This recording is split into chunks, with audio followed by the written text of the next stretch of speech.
Welcome back to the Mark Cox Show. This is Chris Arp sitting in today. Mark will be back Monday in his usual spot, and I am lucky, fortunate to be able to sit in today, and I'm always very appreciative of that. As I said, we've kind of made it a tradition here when I guest host. I bring a friend in for the third hour to sit in and, ask a few questions. And today, which I don't think he really needs much of a introduction to the 97.1 audience. Everyone knows the incomparable Martin D. Baker, or as I like to call him, Martin. In the heezy faux cheesy. You're scared. You're completely scaring me. But so how are you, Martin? I am great. I'm flattered and honored to be here again today. It's been a while since I've been on 97.1, so it's a homecoming today for me today. So, every guest that I've had today, we've talked a little bit about the Comey hearings, what's going on with that. I know you're a political guy. You've ran for Congress. You've been in the fray. So your initial assessments of the Comey hearings? My initial assessment is very simple. I'm going to go back to what was said earlier. Everybody got a little bit of what they wanted. But here's going to be the bottom line of it. In the end result, this is not going to lead to any impeachment hearings.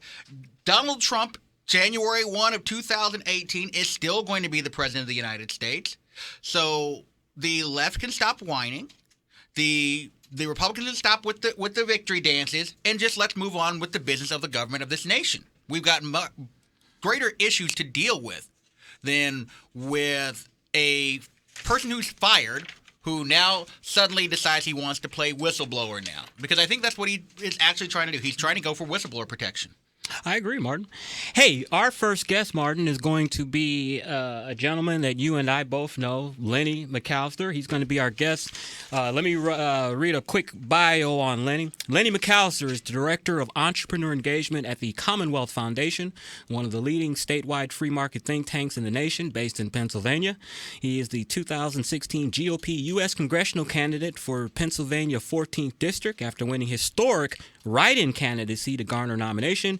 In 2016, he was named to the Root 100 as one of the most influential blacks in USA under age 45, and he is a former radio, TV host in Chicago and Pittsburgh, and he's a man that I call a good friend, Lenny McAllister. How are you doing, kind I'm sir? good, God bless my you brother. both. How have you been? Good, and I want to congratulate you on your son graduating from high school today.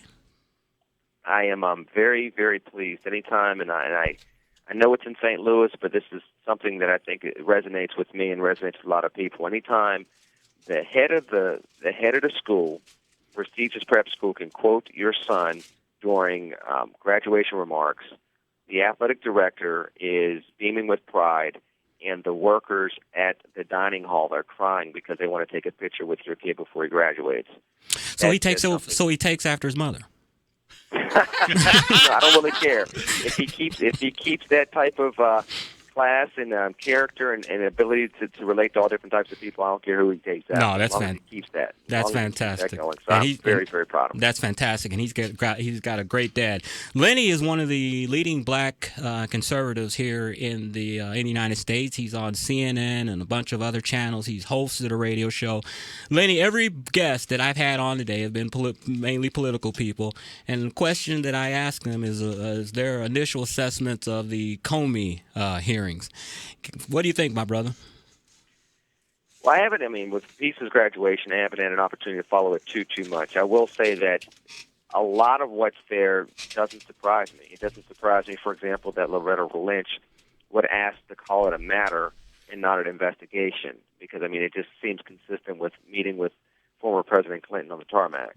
Some of the other things that are happening, I felt pressured, but I didn't use the word pressure in my notes, seems to be consistent. The retorts from the White House seem to be consistent with what we've already seen. I don't think there's been any type of real surprises here. It's really going to be a matter of, okay, where does the committee want to go from here? Is this something that they say, okay, once this has been fleshed out with Comey, are we going to take the next step forward? And then who's going to be the focus of the investigation? Are we going to really go after the Russians, or are we going to go after each other? And one of the things I have questioned people about is that as we continue to attack each other domestically, whether it's based on what side of the aisle you're on, or where you live, or what the color of your skin is, or how much money you make, as we continue to divide this country domestically, there are continued international threats, economically, militarily, from a terrorism perspective. And if we're not careful, we're going to take another hit. It might not be a 9/11 type of terrorist attack, but it could be a tanking of our economy. It could be a cyber attack on a grid.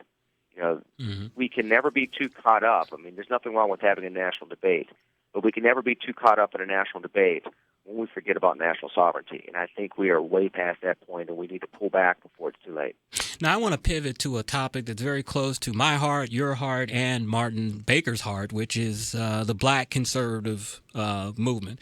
As I said, you're one of the leaders of the movement. You write articles talking about it.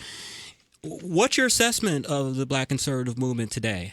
When Donald Trump was first elected, there seemed to be a concerted effort that he was going to reach out to African Americans. Omarosa was out there prominent, talking about initiatives. Katrina Person, a spokeswoman during the campaign, was everywhere, and now we don't see them. Granted, I know that there's a lot on the president's plate with some of these made-up controversies, but where do you see the Black conservative movement in the USA today and in the Trump administration? Well, those are two very different questions, Chris. I mean, in regards to where I see the Black conservative movement today, I think we are at the pinnacle of what we should be doing. We have an electorate block, if you will, the African American vote, that is tired of being taken for granted, to be quite honest with you. They are looking for a new way, and I know that one of the things that I do here at the Commonwealth Foundation in Pennsylvania is show a vast array of individuals what we can do as conservatives, whether it's school choice, whether it's increasing business development in a region, whether it's making sure that the state spending is on par so that we can spend appropriately and effectively to get communities back to where they need to be. We have to be more articulate and more vigilant in making that message known, even when it goes to having to buck the trend, even on the conservative side of politics. In regards to the Trump administration, I hate to say this, but I have not seen the president really be as loyal to this as he could be. Katrina Pearson doesn't work at the White House, and Omarosa is still a Democrat who told Donald Trump in 2015 that she had Hillary Clinton's name tattooed on her left arm in a proverbial joke, and now she's the leading African American in a Republican White House. And as we well know, many legacy Black Republicans are locked out of that White House, and we see no traction in the African American community. We as legacy African Americans, those that want to lead Black America and all of America to a better place in time when it comes to public safety, education, employment, economics, and overall domestic tranquility, we must be vigilant, we must be vocal, and we must be visionary, and this is the time to do it. Lenny, I'm glad that you brought up the fact of us being locked out, and of the fact we're talking about that we are at this very pivotal moment, because you are correct. And when we look at the general dynamic of all the for lack of a better phrase, for everything that those on the left have promised Black America, the checks that they have written that bounced, the bill of goods that was sold in the communities, which are now diminished. I mean, you were in Chicago, so you know how that was. We here in St. Louis, we see that. We see that with 60-plus years of single-party rule in St. Louis, and you see the diminishing hope that many neighborhoods have. And the conservative message could resonate so perfectly there, yet we are falling asleep at the switch. What are some of the things that you think that have worked for you that could probably resonate on a grander message to get the message of conservatism? We're not talking a Republican message. We're talking a true conservative message, because that's sometimes where the dynamic is messed up at, is where people hear the word Republican in the Black community and they shut the door. What are your thoughts on that? Well, I think, number one, we have to show issue by issue why and how we win the issue of the day.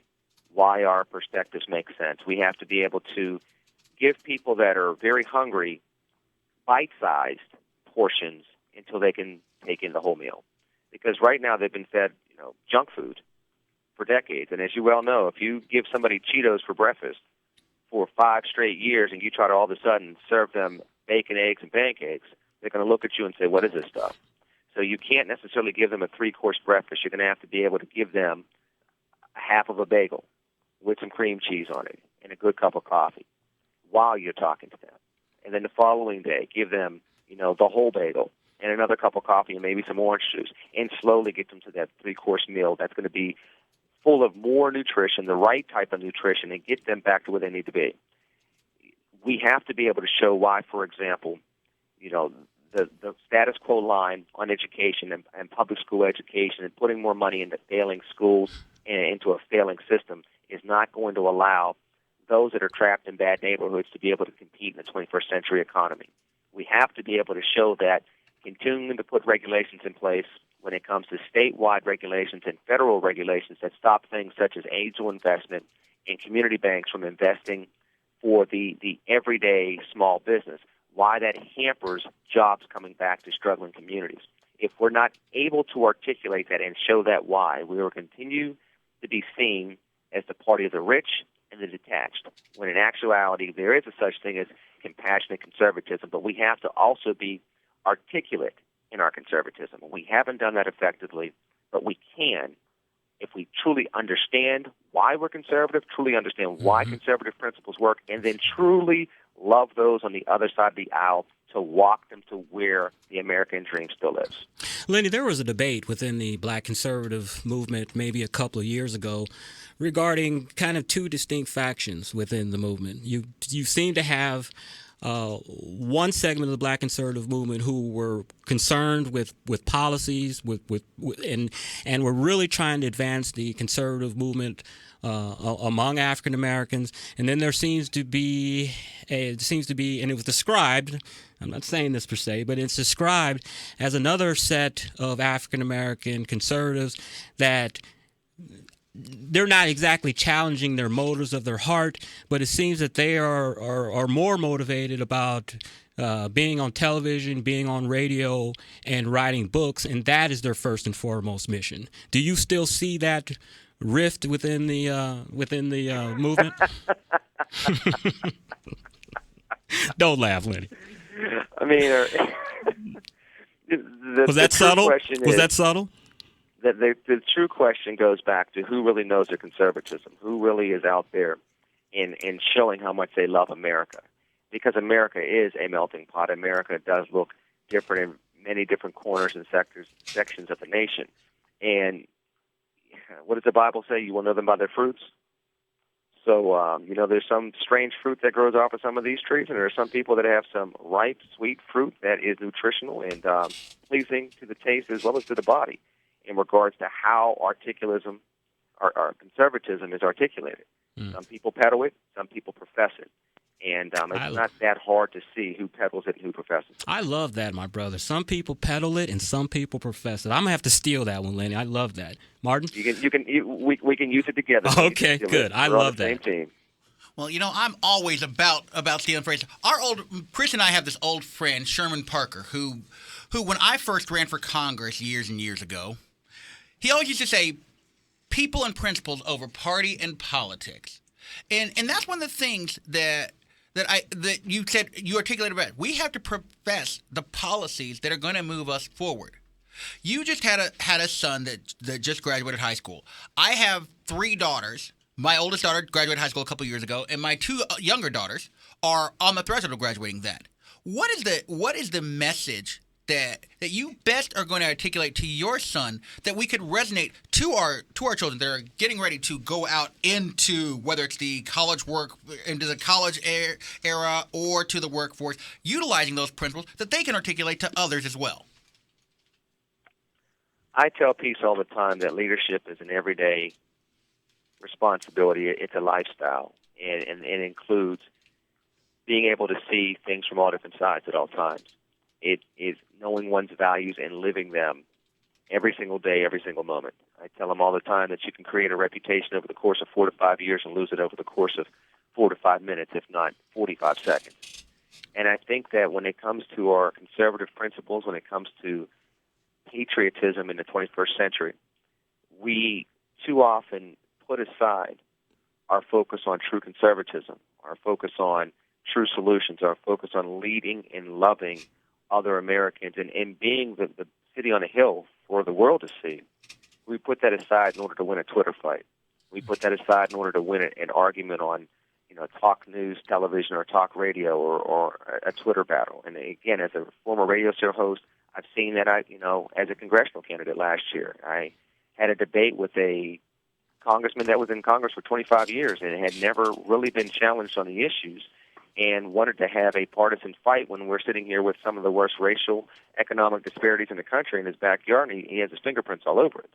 Mm-hmm. People, even those in power, are more inclined to focus on the wrong things. And, Chris, we're at a point in time where if we're serious about being historic and serious about being leaders, whether you're 17 years old trying to rise up or you're our age, which is not 17 but not necessarily 80, like I did. Right. If you're really focused on doing that, you have to understand that you have to know your stuff, you have to love your enemy, and you have to lead those the right direction. There are some enemies you'll be able to get on your side from an ideological standpoint. And those that you can't, you have to deal with them appropriately. And we can do that as well. Lenny, you know how this radio thing goes, so we're about out of time, about 30 seconds.